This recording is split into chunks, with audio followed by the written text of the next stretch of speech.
Mandela, Nnamdi Kanu's kinsmen in Abia, writes to Tinubu.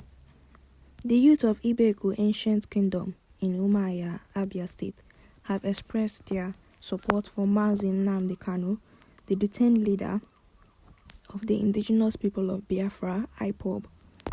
The youth drew parallels between their kinsman, Kanu, and the revered late South African leader, Nelson Mandela, who stood for truth, equity, and justice.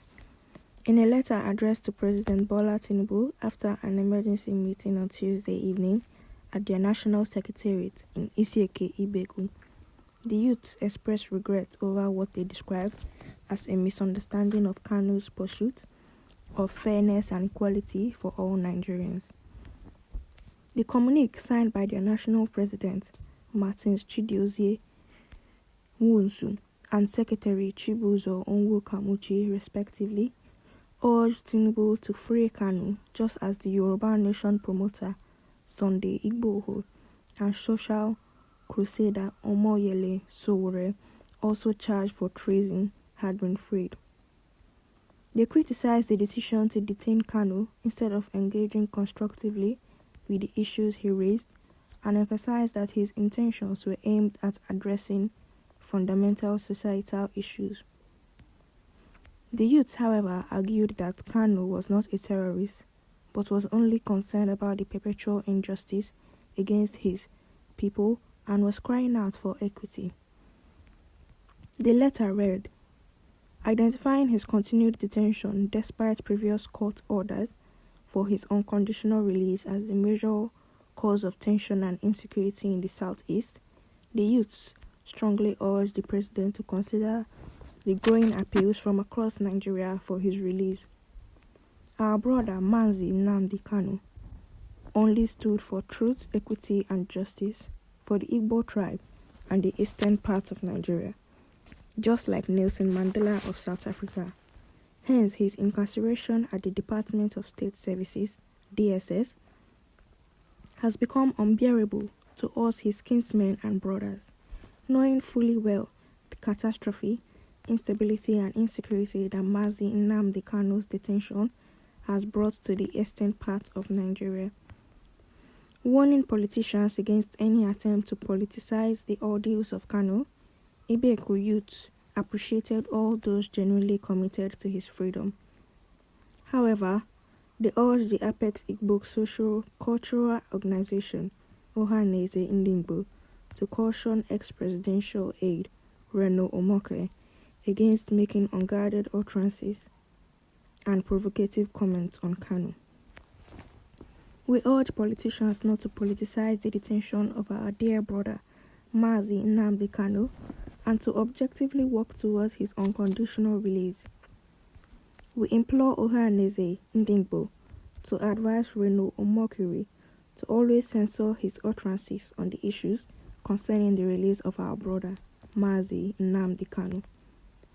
We, the members of Ibeku Youth Association, a socio-cultural association of youthful natives of Ibeku Ancient Kingdom, the home of Major General JTU Agoye Ironsi, GCFR, humbly wish to use this medium to express our heartbrokenness and weariness over the arbitrary and continued detention of our dear brother, Mazi Nnamdi Kanu, despite court ruling that he be released. We hold this strong opinion that Mazi Nnamdi Kanu meant well for the eastern part of Nigeria, southern part of Nigeria, and Nigerians as a whole. He took up the responsibility to agitate for equity and justice and inclusion of the Easterners and Southerners in the affairs of Nigeria in the guise of agitation for Biafra. The then government of Nigeria failed to address the root cause of the agitation and misconstrued the essence of the agitation and hastily proscribed the peaceful and non-violent group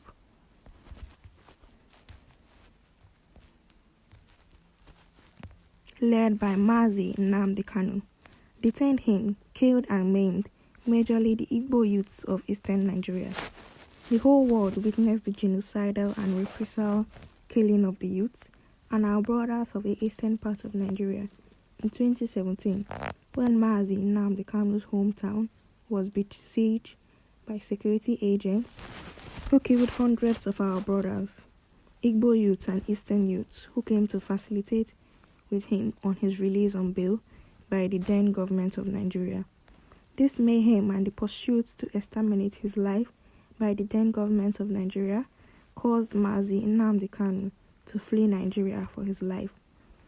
We are very much aware of the controversy surrounding his rearrest by the then government of Nigeria, but we wish to use this medium to beckon on you and plead with you, His Excellency the President of the Federal Republic of Nigeria, the father of all Nigerians, to graciously effect the release of our brother Mazi Nnamdi Kanu, because his continuous detention and incarceration has become a burden on our conscience and an unbearable burden indeed. Hence, we pray you, His Excellency, to extend a kind gesture to our brother Mazi Nnamdi Kanu, to strengthen our hope in the verse of the national anthem that says, "Though tribe and tongue may differ, in brotherhood we stand," and most especially to restore peace in the eastern part of Nigeria and strengthen our hope in one Nigeria.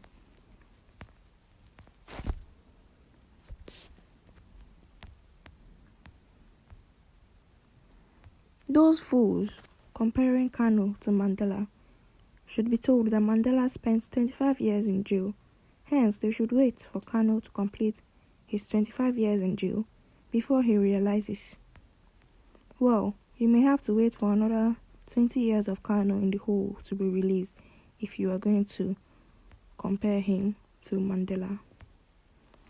So guys, that's the news for today. Please stay informed. Don't forget to lay your views in the comment section. Don't forget to like, follow and share. Thank you.